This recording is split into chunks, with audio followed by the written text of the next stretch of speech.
Welcome to episode 340 of the show. Today, I would like to give a few tips about how we can use our phone as a CRM, or rather, how we can continue using our phone effectively as a CRM, since for a lot of us who are small business people, rather, we run small businesses, rather, let me put it that way, not that we are small in stature or small in profits. So, since a lot of us already use the phone as some sort of CRM, this is just a tip about how to be able to use it better. Now, the reason why this came up on my radar is because I am in touch with an individual in some organization. I'm not going to say which organization it is, just in case she happens to be listening. And they reached out to me, or rather, I reached out to them, but eventually they did the whole thing that everybody does.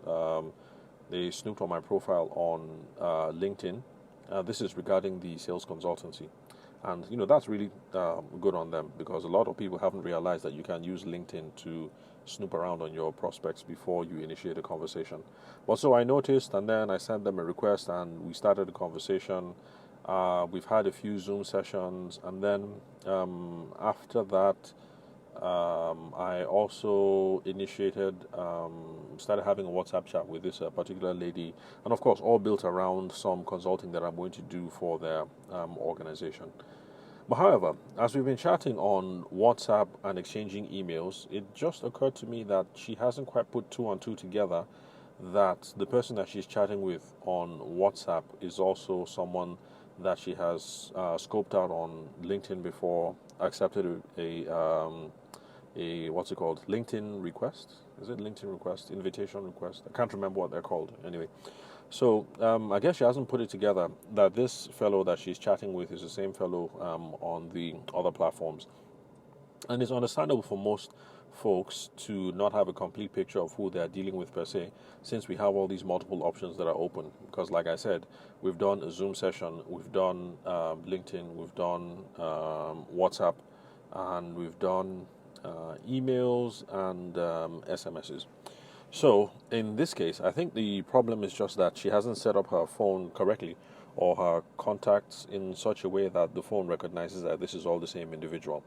Because if you have an iPhone, I think, particularly the newer iPhones, and someone calls, for instance, but you've exchanged messages with that person before, emails with that person before, and you added the email to contact book, then even though the person is calling with a number that you haven't stored before, it will flash up on the screen saying unknown number or so and so.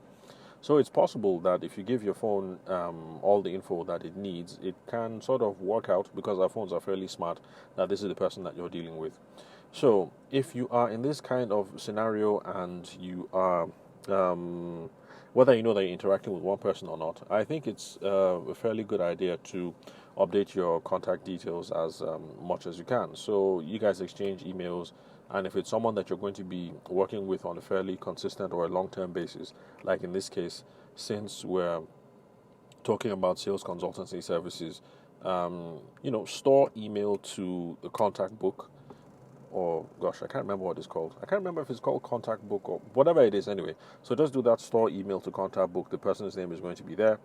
Then what else? Of course, store the phone number correctly, because I've noticed that there are some people who don't store phone numbers. They just figure, well, I know who the person is because we're currently chatting, so they don't store the phone number. And then that awkward thing happens where you've actually built a relationship with the person because you guys vibe really well, but then you're not quite sure what the person's name is.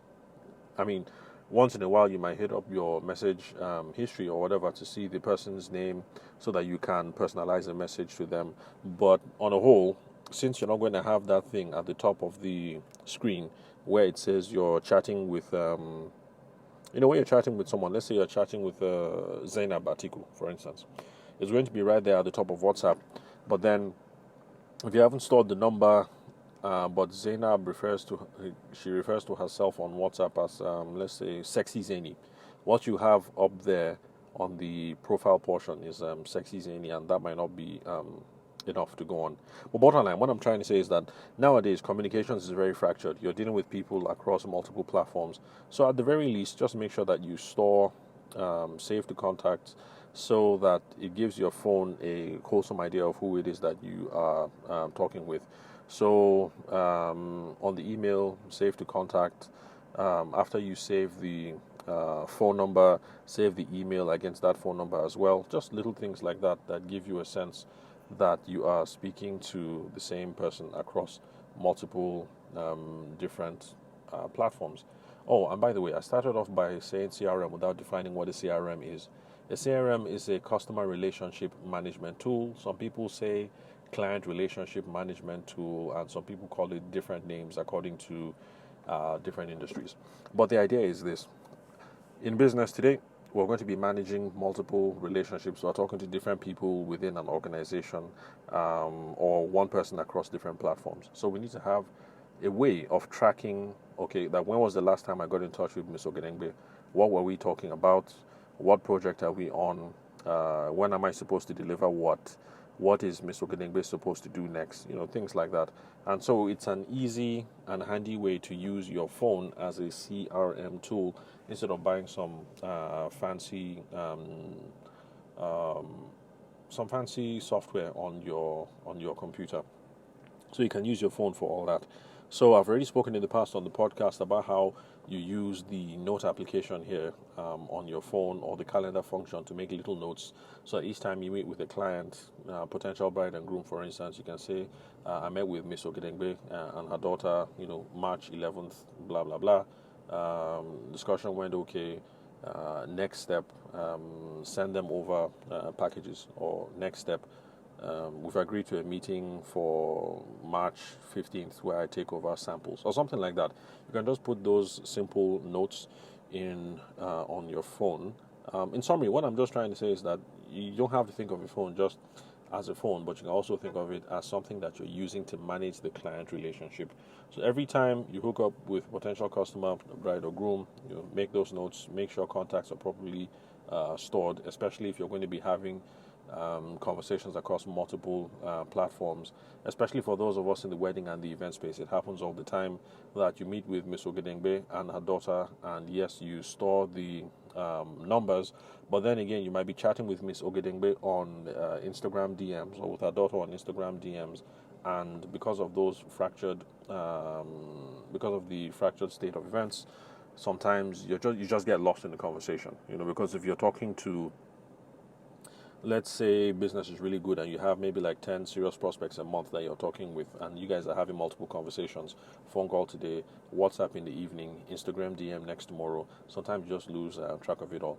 So think of your phone as a CRM, make sure contacts are stored properly, and hopefully these are handy tips that will help you use your phone in that regard, and smoothing over the sales process, because sometimes sales are lost because we forget what it is that we've spoken about with whom, and we're not sure what the next point for follow-up is supposed to be, or we just forget to follow up on a certain action item.